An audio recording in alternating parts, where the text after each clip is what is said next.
business charter flights, well, it's not just the rich and famous. Large corporations, sport teams, the U.S. military, medical service providers, and government agencies also fly private. And I spoke to Nicholas Turalski, the CEO of No Limit Air, about what is propelling the private jet market. Well, over the last 2 years, we've seen about a 9% growth every year. The reason for that is because the economy is starting to pick up, businesses are starting to do better, and therefore, more people need to fly. As businesses grow, people need to go different places. They need to take care of time-sensitive things, so they come to the charter market in order to take those flights to those places. So what is the number one reason that people fly privately? Is it efficiency? Is it time management? It's time and efficiency. When somebody needs to get somewhere quick, they're not going to stand around and wait on a line and get on a plane to a predestined place. They're going to get on the plane and go exactly where they need to go. The private plane user has been vilified somewhat lately. President Obama personally taking a position against them, saying that he wants to end tax breaks for private jet owners and such. How has that impacted your business? I got to be honest, it hasn't really impacted my business because the need is still there. I don't know why it's been vilified. I think people have a bad understanding of it. It's not an opulent thing. It's not something that people do because they have tons of money. They do it because they need to do it. Businesses today couldn't survive, couldn't thrive unless private aviation existed. When people need to get places, they need to get there. They can't wait around. They need to be there. So in that sense, no, it really hasn't affected us because people still need to get places.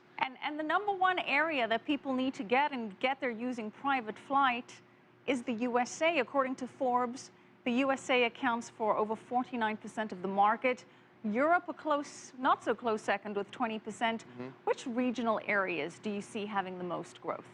Well, regional areas is really, the United States is big. And the reason for that is because it has such an infrastructure of airfields all over the place. When you talk about regions, California is a huge region. They have predestined flights now that are privately. Now here in the Northeast, we're seeing a lot more of that. But from a global perspective? From a global perspective, up-and-coming regions, one would be China, one would say. We're seeing a lot of more flights, about 15% increase from last year, first quarter, where flights going into China from the United States has increased. However, within China, we're not seeing that a lot because the infrastructure simply isn't there. There's also a lot of red tape. It takes a few days to just book a flight, whereas in the United States, I can have somebody on the tarmac within an hour. Right. In other countries, you don't have that ability. So as private aviation is growing, as businesses grow, these things are changing over time. In terms of chartered aviation as opposed to fractional ownership like Berkshire Hathaway's NetJets, very briefly explain the distinction. All right, so the distinction is this. If you want to own a part of an aircraft, you get a fraction, okay? This gives you the same aircraft every time you want it, or better, depending on the company that you go with. Whereas in charter, you have the ability to access pretty much any aircraft that you need. So instead of always flying on the same airplane, you can get something that's case-specific to what you're doing. So if my mission only calls for, a 1-hour flight up to the Hamptons, all I have to do is grab a turboprop. I don't have to jump in my jet to do that. So it's a lot more cost-effective. And we're finding that people with fractions even offset their fractions with charter. So they fly more charter than they actually do on their fraction. Is fractional ownership a bigger trend, a lesser trend? What are the big trends that you're seeing in the private jet industry right now? I don't think that fractional ownership is a trend. I think it's a staple. I think it's something that somebody can, hang their hat. They say, yeah, I got a fraction. This is who I am. And it's kind of like a, clout. As far as the charter industry goes, we see a lot of things going into the jet card programs. And the jet card programs are really great for people because there's no contracts. And it's like a debit card. So people put money on account.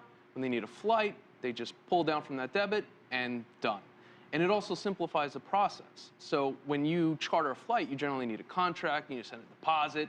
When you have a jet card, you don't need all that. All you need is a simple email. Hey, I'm going here. All right, this is what it's going to cost. Great. That's it. And the plane's waiting on the tarmac for the client. And very quickly, what is the average cost?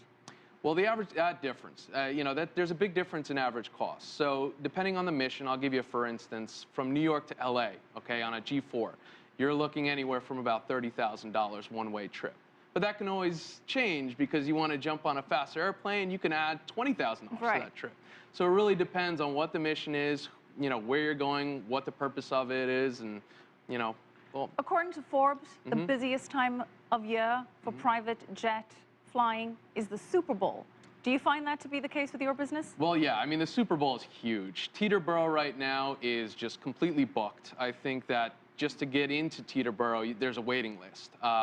However, we see usually the first of the year being a huge part of, the jet industry, just because, companies are rolling out, they want to go see their sites, they want to make a, power presence.